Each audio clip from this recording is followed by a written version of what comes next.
Income ടാക്സിൽ നിന്നൊരു notice വന്നാൽ അത് റെയ്ഡ് ആണോ? അത് 95% റെയ്ഡ് അല്ല. നിങ്ങൾ അത്രയും ഭയക്കേണ്ട കാര്യമൊന്നുമില്ല. ഇനി റെയ്ഡ് ആണെങ്കിൽ അതൊരു ഇൻവിറ്റേഷൻ കാർഡ് പോലെ വീട്ടിൽ നേരത്തെ വരത്തില്ല. അത് സർപ്രൈസിംഗ് ആയിട്ട് നമ്മുടെ വീട്ടുമുറ്റത്ത് ആള് കാണും.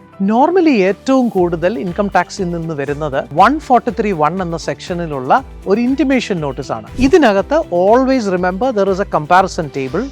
നിങ്ങൾ ഫയൽ ചെയ്ത കമ്പാരിസൺ ലിസ്റ്റും നിങ്ങളുടെ ഫയൽ ചെയ്ത ഇൻകം ടാക്സിന്റെ ഡീറ്റെയിൽസും നിങ്ങളുടെ അസസ്മെന്റ് കഴിഞ്ഞതിന് ശേഷമുള്ള ഇൻകം ടാക്സിന്റെ ഫിഗറും സൈഡ് ബൈ സൈഡ് ഒരു ടാബുലർ ഫോമിലാണ് നോർമലി വരുന്നത്. നിങ്ങളുടെ ലെഫ്റ്റ് ആൻഡ് റൈറ്റ് ഒരുപോലെ സിമിലർ ആണെങ്കിൽ നിങ്ങൾക്കൊരു റിപ്ലൈ പോലും കൊടുക്കേണ്ട ആവശ്യം വരണമെന്നില്ല. നിങ്ങൾ ഇൻകം ടാക്സിൽ കൊടുത്തിട്ടുള്ള ഇമെയിലും ഫോണും കൃത്യമാണോ എന്നത് ചെക്ക് ചെയ്യണേ. മാത്രമല്ല, ഇടയ്ക്കിടയ്ക്ക് ഇൻകം ടാക്സിൽ നിന്നുള്ള ഇങ്ങനത്തെ ഇന്റിമേഷൻസ് എന്തെങ്കിലും വന്നാൽ അത് നിങ്ങൾ സ്വന്തമായിട്ട് നോക്കുകയോ നിങ്ങളുടെ കൺസൾട്ടന്റിനെ കാണിച്ച് അഡ്വൈസ് സീക്കുകയോ തീർച്ചയായിട്ടും ചെയ്യുക. പലരുടെയും ഇതിനകത്ത് വരുന്ന ഒരു ചാലഞ്ച് ഇമെയിലുകൾ കാണുന്നുമില്ല, അതിന് ആക്ട് ചെയ്യുന്നുമില്ല എന്നുള്ളതാണ്.